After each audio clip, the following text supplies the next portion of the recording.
원래 있었던 회계 처리하시면서 이런 것들은 좀 스킵을 하도록 하겠습니다. 이해해 주시기 바랍니다. 그럼 시작을 하도록 하겠습니다. 먼저 배분지원금 회계 처리의 일반 원칙이 이렇게 되어 있는데요. 저희 모금의 회계 규정 또 회계 평가표 이 세 가지를 근간으로 해서 사실은 다 작성이 된 겁니다. 그래서 항상 회계 처리하실 때 유의하셔서 회계 처리를 하셔야 되는 사항입니다. 그래서 이 세 가지는 숙지를 하셔야 됩니다. 먼저 그 구분격리입니다. 구분격리. 뭐 쉽게 말씀드려서 회계 처리를 하시면서 구분해서 하셔야 되는 거죠. 예를 들면은 어떤 분들은 뭐 기관이 소규모 기관이고 이러면은 기관의 일반적인 회계 처리도 담당하시면서 모금의 사업과 관련된 회계 처리도 담당하시고 또는 다른 기관의 지원 사업을 또 받으셔서 그죠? 또는 지방자치단체의 지원을 받으셔서 회계 처리를 하시고 뭐 이렇게 많을 경우에 그냥 그거를 일자별로 그냥 묶어서 회계 처리하신다든지 이렇게 하시면 안 된다는 거죠. 저희 모금의 사업과 관련된 재반 증빙, 또 지출 결의서, 뭐 현금 출납부 이런 것들은 다 별도로 구분해서 작성하시고 관리하셔야 된다는 겁니다. 그래서 반드시 좀 유의해서 하셔야 되고요. 예를 들면 이런 경우가 있습니다. 저희 지금 오신 뭐 기관분들도 해당이 될지 모르겠는데, 지방자치단체 같은 데서 조사가 나오는 경우 있죠. 조사가 나오는 경우가 있는데, 이럴 경우에는 이제, 다 일자별로 요청을 하더라고요. 그러니까, 기관에서 하는 모든 사업들을 일자별로 검사를 합니다. 그러다 보니까 모금회에다가 제출할 때는 또 그걸 따로 빼서 뭐 하고 이중일이다 보니까 그럴 경우에는 통상 이렇게 하시더라고요. 보니까 일자별로 관리는 하시고 지방자치단체에서 조사가 나오니까 대신에 모금의 부분은 지출결의서건 증빙이건 다 카피를 해서 별도 편철해서 하셨다가 모금의 회계평가를 위해서 제출하실 때는 그 사본으로 제출하시는 그런 경우가 있습니다. 이제 행정낭비를 위해서 그렇게 하시는데 그렇게 제출을 하시더라도 이제 규정상 그 사본으로 제출하시는 게 허용이 되는데요. 사본 제출하실 때는 그 각 면에 다 원본 대조피를 찍으셔야 됩니다. 그래서 이게 이제 상당히 힘드시죠. 이 서류가 많고 그러면은 각 면에다가 원본 대조피를 찍으셔야 됩니다. 그렇기 때문에 뭐 그거는 좀 유의를 하시고요. 또 하나 이제 구분격리라는 거는 회계 기록만 구분격리하는 게 아니고 우리 자금 측면에서도 엄격하게 구분을 해야 된다. 이것도 유념을 하셔야 됩니다. 그래서 우리 기관의 일반 통장하고 우리 모금의 지원사업 통장 이 자금이 서로 왔다 갔다 하면 안 됩니다. 그래서 잘 아시겠지만 저희 집행을 하실 때도 다 모금의 전용 카드로 그죠? 배분사업 전용 카드로 무조건 사용하셔야 되죠. 특별한 사유가 없는 한은 무조건 다 그걸 사용하셔야 됩니다. 예를 들면은 어디 출장 가는데 시내버스 교통비 지출 이런 것들은 사후정산 받으시겠죠. 그죠? 개인 교통카드 이런 카드가 안 되니까요. 이런 거 제외하고는 모든 건 다 전용 카드로 지출을 하신다고 생각을 하셔야 되고요. 거기서 이제 통상적으로 사용할 수 있는 사항인데 아닌 경우에는 사유서를 제출하시는 게 맞습니다. 네, 사유서를. 식당에서 현금 지출을 하셨네. 통상 식당은 카드를 다 받죠. 그죠? 근데 그럴 경우 현금 부득이하게 예를 들면 최근에 그 KT 불나면서 그죠? 지사 불나면서 카드사들 단말기들이 다 안 됐잖아요. 이건 피치 못할 사정이죠. 그날 결제해달라고 그러는데 이체해 주시면서 그런 사유를 적으셔야 됩니다. 그래야지 이제 감점이 없습니다. 네, 저희 회계평가하면서 그래서 그거 유념하시고요. 지금 이 통장을 별도로 구분하고 서로 자금이 왔다 갔다 하면 안 된다. 요 유념을 하시면서 한 두 가지 정도 사유만 제가 생각하기에는 통상 그 자금이 서로 왔다 갔다 할 수 있다고 생각을 합니다. 첫 번째 이제 저희 기타 소득이라든지 강사비 지출이 있어서 또는 그 전담 직원에 대해서 급여, 원천 징수 이런 거는 저희가 기관에서 일괄 납부해야 되기 때문에 그 원천 징수 하실 때 그죠? 우리 기관의 예수금 통장으로 이체하시고 나서 일괄 신고 납부하시죠. 이때 한 번, 또 한 번은 이것도 뭐 특이한 사례이긴 하지만 예를 들면 이체 수수료가 발생을 했다. 근데 이체 수수료가 발생을 하면은 원래는 원 계정 또는 급여와 관련된 거면 급여. 근데 예산이 없었다. 그러면은 저희 관리비로 처리하도록 돼 있고요. 그것도 예산이 없다. 그러면은 뭐 결국은 그 자부담으로 할 수밖에 없는데 기관에 그런 경우에 이제 거기서 이체. 그래서 그런 경우를 빼고는 무조건 저희 목적 사업에 맞는 액티비티와 관련된 그 자금 집행과 관련된 것만 지출이 그 통장에서 지출이 돼야 되고요. 예. 입금도 없죠, 그죠? 입금도 있을 필요가 없죠.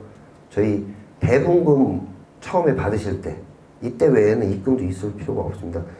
실제로는 그런 사례들이 많이 발견이 되고 그런 사례들 중에는 예를 들면 직원이 뭐 인출을 했다, 본인 통장으로 이체시켰다, 뭐 다시 집어넣었다 이런 사례들도 있습니다. 근데 그게 결국은 나중에 다 충당은 하긴 했지만 금지되어 있는 거기 때문에 잘못하면 검찰 고발까지도 당할 수가 있습니다. 예, 그렇기 때문에 유념하셔야 되고요. 그 2개 이상의 모금의 지원 사업을 저희 수행하시는 큰 기관 같은 경우는 그런 경우에도 사업별로 구분해서 회계 처리를 하시고 자금 관리도 하셔야 됩니다. 다음으로 이제 문서간 상호 일치인데요. 이것도 이제 일치가 안 되면은 회계 평가에서 감점이 됩니다. 그래서 유념하셔야 되고요. 저희 통상 회계 처리가 아마 이런 순서로 되실 겁니다. 저희 목적에 맞는 사업 활동을 하시고 그 과정에서 자금 집행이 되시겠죠. 강사비 같으면은 이체가 되고, 그죠? 뭐 식대가 발생했다 그러면 우리 카드 하시면서 증빙이 발생을 하고, 네. 그러면 이제 사업하시는 분들이 그런 증빙하고 관련된 내역들 또는 이런 것들을 해서 주시면은 회계 처리하시는 분이 지출결의서를 그걸 근간으로 해서 작성을 하시죠. 그러면 그건 이제 그걸 또 정리를 하셔서 일자별로 저희가 배포해드린 표준현금 출납부에다가 그죠? 기재를 하시죠. 그죠? 내역이라든지 뭐 일자 뭐 이렇게 기재를 수작업으로 하시는데 그리고 그 현금 출납부의 내용은 100% 다 통장의 입출금 내역하고 맞을 거고요. 제가 말씀드리는 건 배분금 전용 카드를 썼을 경우, 그죠? 100% 맞겠죠? 그죠?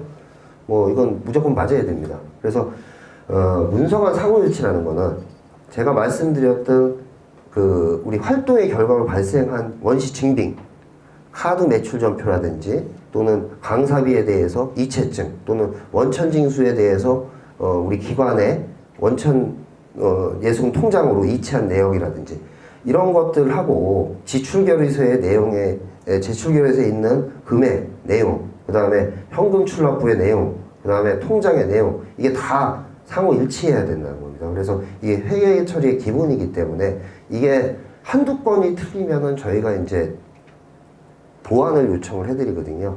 회계 평가를 하면서 이제 사업 다 끝나시고 나서 12월이 됐건 1월이 됐건 저희한테 회계 평가 자료를 보내주시면 저희가 다 점검하는 과정에서 예를 들면 영수증이 6만 원으로 돼 있는데 현금 출납부에는 8만 원으로 돼 있다. 또는 지출결의서에 8만 원. 그럼 보완 요청 뭔가 영수증을 잘못된 걸 갖다 붙이신 거거든요. 그러면 저희가 다 요청을 드리고 그 보완을 요청을 드린 걸로부터 일주일 이내에 보완을 해주셔야 되고 일주일이 넘기면은 그냥 저희는 안 맞는구나 해서 그냥 감점을 합니다. 그래서 유의하시기 바랍니다. 다음으로 이제 관련 법규 준수입니다. 저희 사회복지법인 재무회계 규칙, 그죠? 회계 처리와 관련해서는 그 다음에 고용과 관련해서는 뭐 근로기준법, 그 다음에 저희 뭐 전담 직원에 대한 급여라든지 강사비 지출, 이런 기타 소득 이런 것들 관련 소득세법 이런 것들을 다 준수하시면서 회계 처리를 하셔야 됩니다. 그래서 그 유의하시기 바랍니다. 다음은 이제 회계 처리 수입 회계 처리 관련 유의 사항인데 이거는 저희 그 수입 다 배분금 다 받으셨죠, 그죠? 지금 사업 수행 하시고 있는 중이시죠, 그죠? 다 회계 처리 하셨죠? 요거에 따라서 수입 결의서는 요거 딱 하나밖에 없습니다, 실제로. 네. 나머지 없습니다. 그래서 수입 결의서는 저희 배분금 받으셨을 때, 네. 그 이자 수익도 있긴 한데 그리고 이제 추가적으로 이자가 입금이 됐을 경우는 뭐 이런 사례도 있는데 기관의 잡수익으로, 네. 예산에 안 잡혀 있었죠. 이자가 들어오는 거는, 그죠? 얼마가 될지는 모르고. 그래서 얼마 되진 않지만 잡수익이 아니고 우리 사업의 재원으로 사용을 하셔야 된다. 그리고 남는 부분은 나중에 반납하셔야 된다. 그죠? 저희 사업하면서 남은 부분은 전액 반납하셔야지 사업이 종료되지 않습니까? 그래서 유의하시면 될 것 같고요. 요거는 회계 처리의 통일성 이런 측면 때문에 이렇게 원칙을 좀 정했는데요. 예를 들면은 지출을 했는데 지출 금액이 오류더라든지 잘못 지출돼서 다시 우리 입금됐다. 뭐 사례를 하나 말씀을 드리면 식대가 발생을 했는데 우리가 6만 원이었는데 저쪽에서 8만 원을 결제를 했어요. 그래서 식당에서 보니까 8만 원 나왔네요. 우리가 어떻게 통상 8만 원을 취소를 하죠?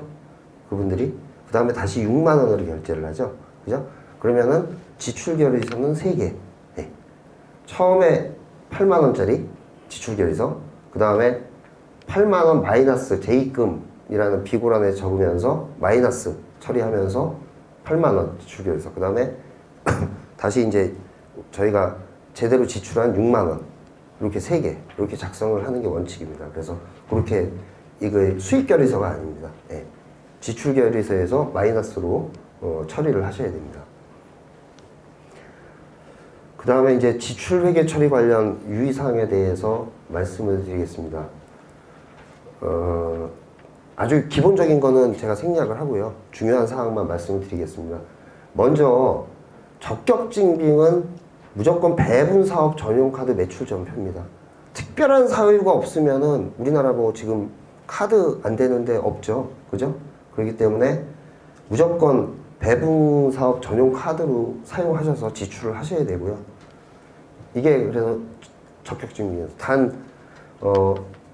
업체의 사정으로 인해서 카드 단말기가 없다든지 뭐 이래서 계좌 이체를 하시는 경우에는 반드시 세금 계산서나 면세 사업자의 경우에는 계산서를 받으셔야 됩니다. 그리고 이체도 세금 계산서에 공급하는 자의 명의의 통장으로 이체하셔야 됩니다. 그냥 이체하시면 안 돼요. 왜냐면 저희가 세금 계산서 같은 경우 다 맞춰보거든요. 증빙이 이렇게 붙겠죠. 지출 결의서에. 세금 계산서에 붙으실 테고 그 다음에 이체 내역 붙으실 거잖아요. 통장에. 거기에 이체 내역에 누구, 뭐 대표자의 이름이건 또는 업체 명의가 그거랑 공급하는 자가 일치해야 됩니다. 그게 왜냐면 저희가 다 맞춰보는 이유가 자금이 우회적인 거래를 통해서 다른 데로 지출될 가능성을 방지하기 위해서 반드시 세금 계산서 받는 경우 계좌 이체로 하셔야 되고 현금 지출도 그 증빙도 저희가 다 맞춰보기 때문에 그런 식으로 좀 작성을 하셔야 됩니다. 진짜 계좌 이체가 원칙이지만 할 수 없이 현금 지급을 할 수밖에 없는 사유도 있죠. 그죠? 네. 그런 경우 충분히 그럴 경우에는 현금 지급 사유서를 작성을 하셔야 됩니다. 네. 그 다음에 그래서 적격증빙은 뭐 다 이제 지금 말씀드린 대로 우리 카드로 사용하셨으면은 매출전표, 그 다음에 계좌 이체를 하셨으면 세금 계산서 또는 계산서 또는 그것도 아니고 간이세액 뭐 이렇게 하는 사업자 이런 경우에는 현금 영수증. 네. 그리고 이제 부득이하게 진짜 예를 들면 재래시장에서 콩나물 파는 아줌마한테 콩나물을 사셨다 이런 뭐 케이스 뭐 이제 사례 실제 있으실지 모르겠지만 이런 경우에는 콩나물 파는 할머니가 현금 영수증 뭐 이런 거 없으시겠죠? 그럴 경우에는 3만 원 이내 간이 영수증까지 허용입니다. 네. 그렇게 이해를 하시면 될 것 같습니다. 문서간 상호일치는 앞서 말씀드렸기 때문에 생략을 하도록 하겠습니다. 적격증빙은 이거 다 많이 뭐 회계 처리를 해보신 분들은 다 아시죠? 그죠? 매출전표, 세금계산서, 면세사업자의 계산서, 그 다음에 현금영수증, 그 다음에 간이영수증. 네. 다음으로 이제 인건비목 회계처리인데요. 이건 인건비는 예를 들면 원천징수라든지 회계처리라든지 이런 것들이 기관에서 하시는 일반적인 급여의 회계처리랑 똑같기 때문에 제가 다 스킵을 하고요. 유의하실 사항만 말씀을 드리겠습니다. 일단은 강사비라든지 뭐 회의 참석비, 사람이 참석했지만 이건 인건비가 아니거든요. 그건 뭐 다 아실 것 같고요. 또 하나 주의하실 거는 뭐 강사라든지 또는 요 이제 주의사항이라 요 인건비에는 해당이 안 되지만 제가 지금 강조사항이기 때문에 말씀을 드릴게요. 특수 이해관계에 있는 저희 규정에도 들어와 있죠. 그죠? 8페이지 보시면 나와 있는데 한번 특수 이해관계에 있는 분들은 이거는 국세기본법상의 특수 이해관계를 저희가 준용해서 규정을 만들었고요. 특수 이해관계에 있는 분한테는 어떠한 것도 외부 의뢰를 하시면 안 됩니다. 예를 들면 강의를 의뢰하신다든지 또는 연구용을 주신다든지 물품 구매를 하신다든지 이런 것들입니다. 그래서 그거 유념하셔야 되고 회계평가에서도 감점입니다. 그리고 그런 규정을 만든 취지는 저희도 뭐 현장 조사를 나가보니까 부정이 많이 발견되는 경우들이 간혹 발생합니다. 예, 나가보면 발생하는데 대부분이 다 그 거래 자체가 특수 이해관계인들과의 거래였기 때문에 발생한 거예요. 예, 예를 들면 1,000만 원밖에 안 되는 연구 용역을 3,000만 원에 의뢰했다든지 그 다음에 뭐 여러 가지 케이스가 있습니다. 그렇기 때문에 특수 이해관계에 있는 분들한테는 그런 의뢰를 하시면 안 되고요. 두 번째로 권고사항인데 이거는 뭐 강사비를 지출을 하시는데 우리 기관이 좀 큰 기관이라서 내부 전문가가 있네. 우리 기관 소속분인데 모금회 소속은 아니세요. 네. 모금회 전담 직원은 아닌데 강의 잘하시겠네 하면서 그분한테 강의 의뢰하시는 거 이런 것도 웬만해서는 자제하시는 거로 네. 외부인으로 하시는 거로. 그래서 저희 규정에도 지금 비상근 그죠? 비상근이면서 무보수이사 그죠? 대신에 기관 소속이에요. 보수도 안 받으세요. 그런 분들한테도 절대 강의라든지 뭐 원고라든지 자문이라든지 이런 것들 받지만 왜냐면 기관 소속이기 때문에 그분들은 더군다나 왜 규정에서 아예 금지하는 게 임원이기 때문에 그래요. 임원은 아예 금지예요. 네. 그거는 국세기본법에도 나와 있기 때문에 그걸 준용해서 그렇게 만들었고 아니더라도 기관의 일반 직원분한테도 웬만해서는 강의라든지 이런 것들은 의뢰를 안 하시는 게 오해의 소지를 줄일 수 있다 이렇게 생각을 하시면 됩니다. 그래서 그거를 좀 강조를 드리고요. 그 다음에 두 번째로 급여를 원천징수 뭐 이렇게 하시면서 제가 원천징수 부분은 예수금 통장에 합산해서 신고하신다고 말씀을 드렸잖아요. 대신에 급여도 또 합산해서 이렇게 집행하시고 싶으셔가지고 급여 부분도 기관의 통장에다가 이체시켜주셨다가 그분한테 한 번에 이체시켜주시는 이런 경우가 있는데 그것도 금지되어 있습니다. 네. 제가 아까 자금이 왔다 갔다 할 수 있는 거는 그죠? 기관 통장하고 모금의 통장하고 뭐 한 두 가지 경우밖에 없다고 말씀드렸죠? 그죠? 그렇기 때문에 그것도 그러면 그분 통장에는 두 개가 찍히겠죠? 그죠? 모금의 통장에서 이체. 예를 들어 50% 이렇게 전담 직원한테 지급하는 경우가 있거든요. 예. 그분도 이제 업무를 기관 일 50% 하시고 모금의 일 50% 하시겠죠. 그렇기 때문에 그렇게 집행되는 경우에도 직접 모금의 통장에서 그분한테 이체를 하셔야 됩니다. 안 그러면은 감점되기 때문에 유의하셔야 됩니다. 그 다음은 이제 퇴직적립금 요거는 좀 생략을 하도록 하겠습니다. 예. 4대 보험도 뭐 다 하시는 거기 때문에 기관에서도 다 뭐 이게 바뀌는 거는 요게 이제 자주 바뀌죠, 징수율이. 지금 뭐 제 기관에서도 다 업데이트 하셔서 회계 처리하시고 징수하시고 그 원천 징수 비슷하게 하셔가지고 납부하실 거기 때문에 예. 업데이트 되는 거 기관 거 따라서 그렇게 하시면 됩니다. 요것도 좀 생략을 하도록 하겠습니다. 관리 운영비 뭐 회계 처리 관련해서 유의사항을 말씀을 드리겠습니다. 교통비 지출 시에는 그 경비 예산 편성 기준을 준수하셔야 되고요. 사용 한도에 따라서 집행하셔야 됩니다. 그 교통비 같은 경우에는 산출표가 작성이 돼야 되고요. 항상 산출표가 어디에서 어디까지 누가 뭐 이렇게 출장비 같은 경우인데 출장 목적이라든지 뭐 지방 출장, 이동 장소, 인원 등이 기재된 내역이 다 포함이 되어야 됩니다. 출장비, 뭐 교통비 이런 것들 사후정산 받으실 때는 반드시 계좌이체를 하셔야 됩니다. 예를 들면은 통행료, 그죠? 통행료, 그다음에 주차료 이런 거 현금밖에 안 받는 경우 많잖아요, 그죠? 다 통행료, 톨게이트 통행료 그러면 현금으로 지출하시고 난 다음에 그 영수증을 가지고 근거로 처리하시면서 사후정산 받으셔야 되니까 그거는 계좌 이체로 거기 통장에서 찾아서 현금으로 이렇게 가져가시면 안 된다는 겁니다.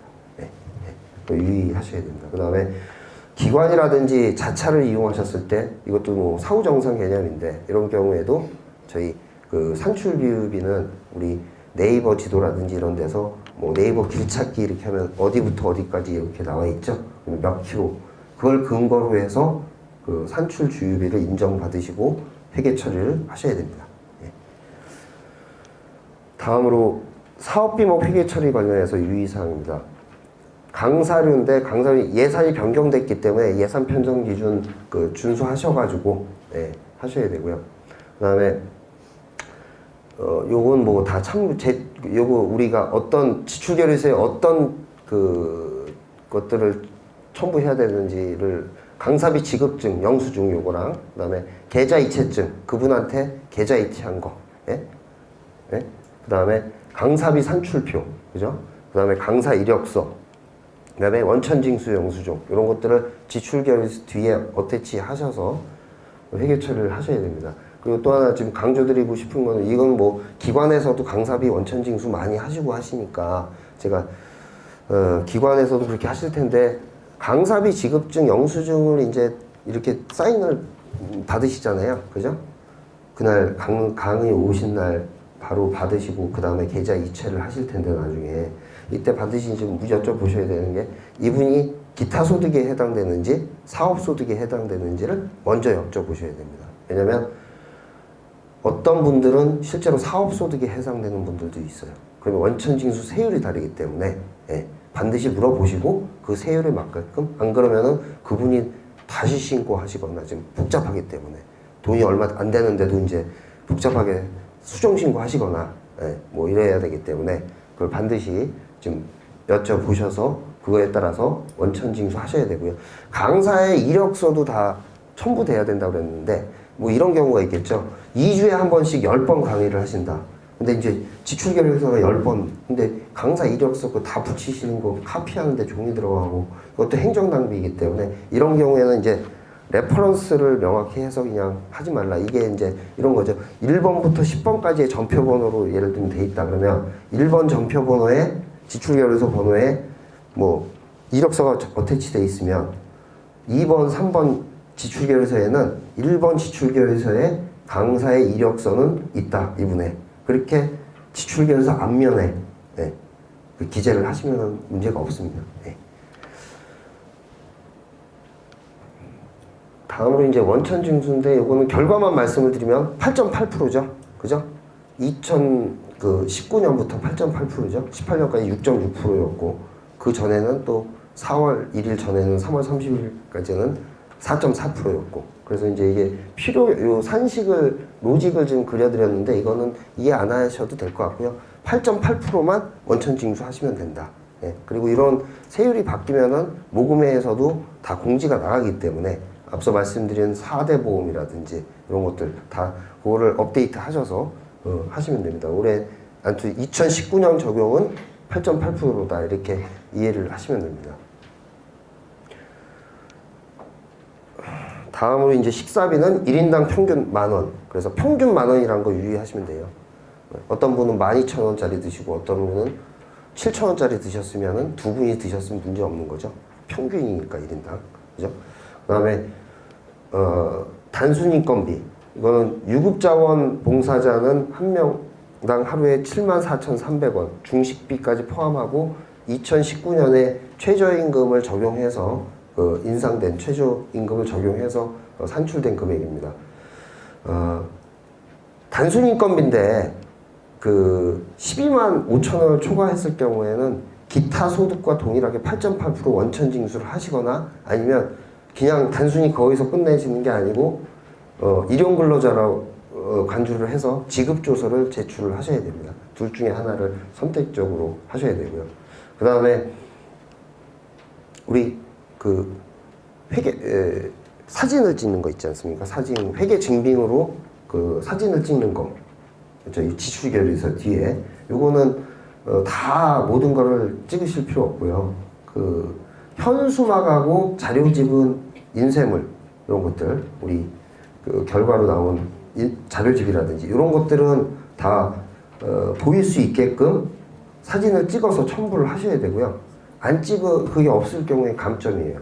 네. 그리고 물품 구매라든지 이런 것들도 단일 구매건으로, 단일 지출결의서 건으로 50만 원을 초과하는 거는 사진을 찍으셔야 돼요. 예를 들면 문방구에서 용품을 뭐 60만 원어치 사셨다. 단일 구매건으로. 그러니까 영수증에 60만 원 이렇게 찍혀 있다. 그러면은 그거는 60만 원 물품들을 한 곳에 모으셔가지고 보일 수 있게끔 품목들이 다 나오잖아요. 그 사진하고 일치하게끔 그렇게 사진을 찍으셔야 됩니다. 50만 원 미만은 상관없고요. 네. 그렇게 저희 지출결의서 뒤에 붙는 증빙으로서의 사진 첨부는 그렇게 이해하시면 되고요. 다과비, 회의 참석비, 회의비, 요거 다 말씀드렸듯이 내부 직원에게는 이런 것들 회의 참석비, 회의비, 자문비, 번역료 이런 것들 안 됩니다. 네. 내부 직원이라 하면 전담 직원을 말씀을 드리는 거고요. 모금의 전담 직원. 네. 비교 견적 이거는 이제 뭐 앞서 저희 구매와 관련해서 앞서 팀장님이 자세하게 설명을 드린 것 같아서 아무튼 2천만 원 저희 감점 대상 이거죠. 이것도 건별로 감점 무지하게 많이 나갑니다. 그렇기 때문에 2천만 원 초과 이제 경쟁 입찰 나라장터. 그 다음에 100만 원 그죠? 이상은 비교 견적 있으셔야 되고 비교 견적은 어떤 뭐 문서로 이렇게 돼 있는데 도장 찍은 비교 견적 이것만 인정이 되는 게 아니고 네. 예를 들면은 인터넷으로 구매했다. 그러면은 본인이 이런 서핑을 해보신 거. 네, 더 동일한 물품인데 이게 제일 그래도 싸구나. 네, 이런 것들을 비교해 보신 흔적을 출력하셔서 네, 남기시면 됩니다. 100만 원 미만도 본 견적서는 있어야 되고요. 네, 그렇게 이해하시면 됩니다. 네, 네, 다시 할게요. 네. 죄송한데 아까 이 내부 직원 같은 경우는 모금의 전담 직원뿐만 아니고 기관 직원이시면은 다 내부 직원이세요. 안 되세요. 강사비, 번역료 이런 거 원고료 이런 거는 그 기관 소속 직원이시면은 다 내부 직원이셔서 일절 안 되고 모금의 꼭 담당자뿐만 아니고 다른 안 되고 다만 아까 말씀드린 대로 동일 법인인데 완전히 다른 사업장이다. 그런 경우면 이제 가능할 수 있고요. 네, 네.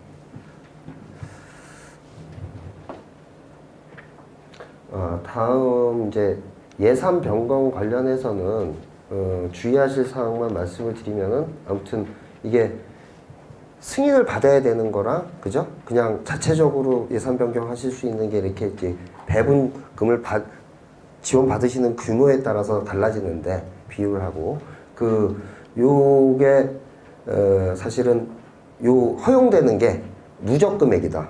가채금 보통예금 통장에서 이렇게 붓는다든지 이런 것들 남으면은 무조건 전액 반납하셔야 되고요. 단 2,000원 미만은 반납을 안 하셔도 되고 단 2차 수행기간은 다 전액 반납하셔야 됩니다. 2차 수행기간은 2,000원 미만이더라도 1원이더라도 다 반납하셔야 되고 다 계좌이체로 반납하셔야 되죠. 그죠? 네. 현금을 찾아서 반납하시면 안 되죠. 그래서 뭐 수수료가 발생을 할 수도 있죠. 그거 반납하시면서. 다음으로 이제 저희 회계평가인데 회계평가표도 다 네, 책자에 다 공유되어 있으니까 보시면 되고 이게 회계평가의 로직은 기본평가에서는 전반적인 준수사항을 좀 보는 거고요. 그 다음에 준수도 평가는 건별로 이제 감점을 하는 겁니다. 그래서 이중으로 평가가 되기 때문에 그리고 79점 이하시면은 제가 알기로 그 불이익이 있으시기 때문에 C등급 그래서 되게 좀 조금 좀 많이 틀리시면 금방 감점됩니다. 여기서 예를 들면 여기서 100점 맞으셨는데 여기서 건별로 몇 개 틀리시면 40점 감점이면 60점이에요. 그래서 회계평가표도 숙지하셔야 돼요. 회계평가 받는 게 되게 중요하신 거예요. 이게 나중에 다음 사업을 모금에서 하시거나 이런 데에서 그리고 어떤 경우에는 이 회계평가 모금에서 어떤 경우는 잘못 나온 것 때문에 내부에서도 또 본인 인사고과에서도 영향받으시는 경우들도 있더라고요. 그래서 회계평가표에서 얘기하는 것들이 뭔지를 모르시면은 저희 나중에 우리 모금회에 물어보시든지 아니면 저희 쪽에도 콜센터가 있기 때문에 전화해서 물어보시면 저희가 성실히 답변을 해드리겠습니다. 그래서 반드시 좀 숙지하셔야 되고요. 다음으로 이제 우리 현금 출납부 이거 다 받으셨죠? 그죠? 그리고 이거 오류가 해소된 걸로 배포돼. 네. 그래서 주의하실 거는 먼저 이 내역을 통일되게 좀 상세하게 적으셔야 돼요. 예를 들면 똑같은 사업에 똑같은 세목 세 세목인데 내역이 달라요. 그러면 안 돼요. 네. 통일되게 통일성이 그 말씀을 드리는 거예요. 우리 예를 들면은 사업 예산 안에 나와 있잖아요. 세부 내역들 그거에 맞춰서 뭐 하셔야 되고요. 두 번째로 어떤 기관은 이렇습니다. 뭐냐면 지출결의서, 수입결의서 이런 게 자동전표 기관 자체에 프로그램이 있으시죠. 그죠? 사회복지법인들 쓰시는 거 프로그램들 그거를 사용해서 하면 안 되냐? 하셔도 됩니다. 그렇게 하면 이제 원장의 형태로 나오겠죠. 예를 들면 지출결의서 작성을 이렇게 워딩하셔서 싹 쓰고 엔터 누르면은 원장으로 자동으로 가버리죠. 그걸 사용하셔도 되는데 문제는 이런 내역들이라든지 이런 세목 세세목 이게 다 들어가야 돼요. 네. 그래서 그게 안 되면은 그걸 제출해 주시면 안 되고요. 네. 그게 통일되게 그게 세팅이 거기 돼 있다 그러면은 그걸 제출해 주셔도 문제는 없습니다. 대신에 제출해 주실 때는 소프트 카피는 엑셀로 다운로드 받으셔서 제출해 주셔야 돼요. 네. 원장을 그냥 이렇게 뭐 예를 들면 PDF나 이런 거로 보내주시면 안 돼요. 소프트 카피도 나중에 제출해 주셔야 되거든요. 그거는 제가 안내를 요거는 생략을 하고 여기는 이제 제출해 주실 때 회계평가 다시 뭐 안내가 나가시긴 하겠지만 제가 다시 말씀을 드리면 하드 카피는 일자별로 지출결의서가 이렇게 호치케스 찍으셨잖아요. 그죠? 지출결의서가 앞에 있고 산출내역이 있고 재반 뭐 우리 사전 품위서 있고 그 다음에 증빙들 붙고 그죠? 교통비면 뭐 산출표 이런 것들 다 붙잖아요. 한 세트잖아요. 요거 한 세트가 일자별로 정리해서 보내주셔야 되고요. 맨 일자 순서대로 뭐 옛날에 한 열 몇 개 박스가 저희한테 왔는데 다 보내주시긴 했어요. 근데 막 날짜가 저 언제 정리해요? 그럼 다시 빠꾸해 드렸죠. 일자별로 정리해서 뭐 그래서 이게 뭐 서로 그래서 그리고 관리도 당연히 일자별로 하셔야죠. 그죠? 당연히 그렇게 하셔야 되고 그렇게 해서 하드 카피로 박싱을 해주셔서 저희가 요 주소로 그죠? 보내주시면 되고요. 네, 여기 또 하나 강조드리는 거는 직접 보내주시는 기관은 주소가 바뀌었어요. 작년하고 계속 사업 그리고 죄송한데 이제 그 전에 안내드린 거에서 좀 바뀌었습니다. 그래서 반드시 유념하셔야 돼요. 요 주소로. 예. 지금 교육 자료에는 요 주소로 나가 있죠. 예. 보내주시는 거 요 주소로 반드시 보내주셔야 돼요. 중간에 막 분실되는 경우가 가끔 있거든요. 그러면 난감하기 때문에 서로 저희 잘못인지 보내주신 분 잘못인지 이게 막 추적도 안 되고 그래서 반드시 이 주소로 박싱 해주셔서 보내주셔야 되고요. 그 다음에 이제 소프트 카피는 현금 출납부 제가 말씀드렸듯이 그 엑셀로 수작업으로 작성하시는 표준 현금 출납부 보내주시고 기관의 원장을 사용하시는 기관은 그거를 엑셀 형태로 다운로드 받으셔서 엑셀 형태로 보내주셔야 된다. 네, 그렇게 유념하시면 됩니다. 그리고 이제 말씀드렸듯이 여기가 콜센터이기 때문에 제가 지금 교육시켜드린 교육사항, 그 다음에 회계평가와 관련된 사항 이런 것들 예를 들면 징빙이 이런 게 적격 징빙이 맞냐든지 이런 것들 궁금하신 사항이 있으시면 하시라도 저희가 업무 시간 안에 9시부터 6시까지는 휴일 빼고는 전화를 받기 때문에 여기로 전화를 주시면 됩니다. 상주하고 있기 때문에 그래서 그렇게 하시면 되고요. 네. 그래서 잘 회계 처리를 하시고 하셔서 나중에 회계 평가에서도 불이익이 좀 없으셨으면 좋겠습니다. 이상으로 제가 그 교육은 마치도록 하고 혹시 궁금하신 사항이 있으시면은 질문을 주시면 제가 답변을 하도록 하겠습니다. 네. 네. 마이크 안 주셔도 돼요. 육성으로 네, 말씀드리겠습니다. 네. 대한적자사에서 왔고요. 아까 네. 말씀하신 그 저희 회계 그 처리 시스템을 사용하고 있는 기관인데요. 네. 말씀하신 것처럼 그 아까 표준 출납부에서 제출하는 데 있어서 저희의 청계 정원장이 그 표준 출납부에 그 항목을 모두 포함하고 있다고 한다면은 청계 정원장 제출로 가름이 된다. 네, 문제 없습니다. 네, 네. 감사합니다. 그리고 말씀드린 것처럼 저희가 주로 병원에서 사업을 진행하고 있는데 말씀드린 그 회계 증빙 자료 제출에 있어서 가장 난감한 경우가 이제 진료비 영수증이 몇천 장이 되기 때문에 그걸 원본으로 다 제출하는 데 있어 물리적으로 시간이 많이 소요되고 좀 어려움이 많이 있습니다. 그래서 네. 저는 그래서 물론 말씀하신 대로 그게 원칙이 맞습니다. 다른 회계에도 물론이고 다른 행정 처리에 있어서도 원본을 제출하고 원본이 제출되지 않으면 한 장 한 장, 즉 수천 장이 됐든 수만 장이 됐든 원본 대조필을 찍어서 제출하는 게 맞는데 다른 선택지 같은 경우에 그러니까 첫 장에만 원본 대조필을 찍고 그 기관의 확인, 즉 그 공문이라든지 그런 거를 제출 확인서를 통해서 그 가름이 되는 방법이 없는지 한번 여쭤보고 싶습니다. 그거는 이제 저는 제가 규정을 만들고 할 수 있는 부분이 안 되기 때문에 제가 여기서 직답은 못 드릴 것 같고요. 제가 왜냐면 이제 대한적십자사 같은 경우 워낙 큰 기관이고 금액도 이제 크시기 때문에 아마 징빙 자체도 많으시고 해서 그럴 건데 제가 결정할 수 있는 갈 수 있는 사항은 아닌 것 같습니다. 이게 뭐 지금 직답 가능하신 거 아니죠? 네. 일단 말씀드린 대로 원칙은 다 네. 원본 대조필을 네. 찍어주시거나 원본 제출을 해주셔야 되는 부분이고요. 네. 상황에 따라서 필요하신 그 특정 사업을 좀 알려주시면 네. 내부적으로 네. 논의해보겠습니다. 네.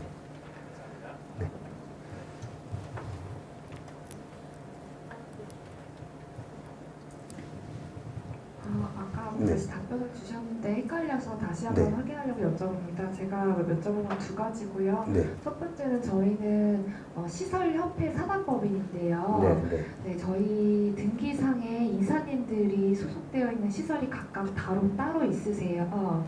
실제로 무보수고 명예직으로 이제 비상근으로 근무를 하고 계시거든요. 근데 혹시 저희 쪽에서 그 강사비나 자문비로 지급 가능한 대상이 될 수 있는지가 궁금하고요.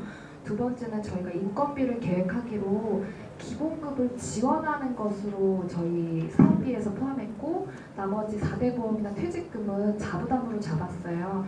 이런 경우에는 모금의 증빙을 어떻게 해야 하는지. 4대 보험은 자부담으로 하셨어요? 네네. 4대 보험이 추정이 그 당시에 세율로 추정하신 거예요? 그러니까 자부담은 나오면은 무조건 그렇게 하신다는 거네요. 네네. 그게 조금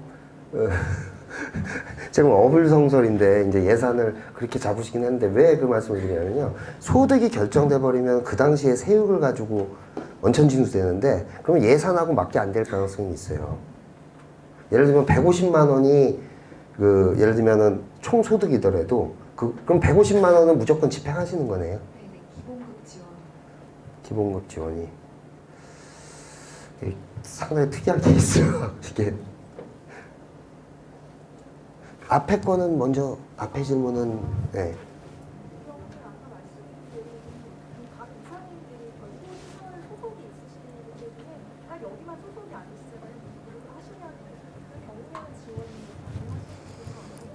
네. 지금 예를 들면은 제가 뭐 원천징수가 예를 들면 150만 원을 집행을 했다. 그죠? 그럼 4대 보험이 뭐 보니까 20만 원이더라. 그러면은 130만 원을 모금의 재원으로 하고 20만 원을 자부담으로 가시는 건가요? 아니면 150만 원이고 20만 원으로 가시는 건가요? 전체 인건비가 월간 250만 네, 원이면 네. 25만 원만 모금의 지원으로 하고 나머지 그 자부담, 나머지 기본급에 대한 나머지 부담이랑 세금은 다 자부담으로 치는. 세금은 왜 또 그렇게 하셨지? 근데 세금만 따로? 그게 지금 하시는 말씀은 총 급여에서 50% 정도는 모금액, 50% 정도는 이제 자부담. 근데 이제 4대 보험은 다 또 자부담으로 가셨대잖아요. 그러니까 그게 좀 보통은 이제 반반이면은 원천징수도 여기서 해야 되거든요. 예. 왜냐면 그 세금 자체도 모금의 재원으로 나가요. 그러니까 원천징수가 국가로 가는 거잖아요. 국가로 가는 것도 왜냐면 150만 원이 집행액이거든요. 예를 들면 20만 원의 4대 보험을 뺀 게 집행액이 아니거든요. 모금의 지원 사업에서의. 근데 이제 그럴 경우에 이제 세율이 막 달라지고 그건 한번 제가 다시 고민을 해보겠습니다. 회계 처리 어떻게 하실지랑 예산하고 딱 제가 의문이 드는 건요. 예산하고 딱 맞을지가 의문이 들어서 그래요. 자부담분이 좀 늘어날 수는 있을 것 같아요. 네. 세금이 뭐 세율이 올라가고. 아, 그러니까요. 예. 네. 근데 그럼 뭐 이렇게 저희 부분만 회계 처리하시면 돼요. 자부담분은 자부담이라고 그래가지고 여기다가 입금시키셔서 한꺼번에 집행하시면 돼요. 안 돼요. 자부담 부분은 그 우리 기관의 통장에서 직접 원천징수 직접 이체해 주시면 돼요. 이력서랑 뭐 지급 이체 확인증이랑 급여 명세서 정도로만 증빙하고 무방한 거. 네네 네. 그 다 50% 하시는 거는 승인 다 받으신 거잖아요. 그죠? 네.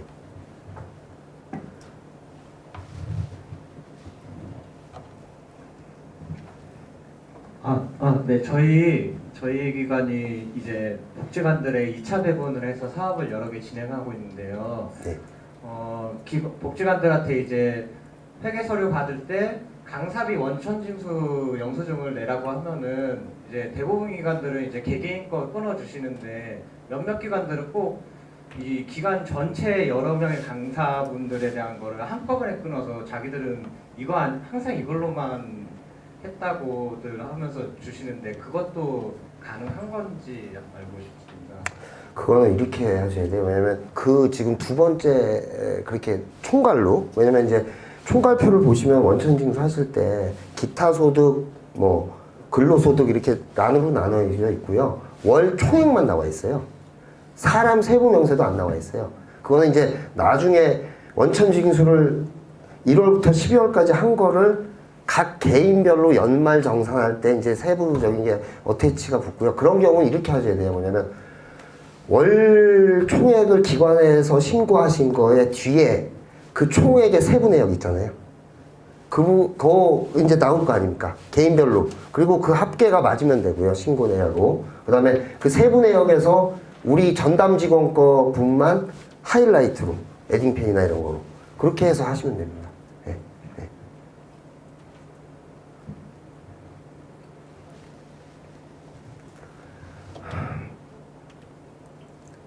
또 혹시 없으시면은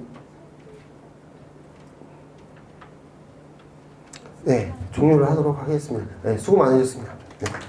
그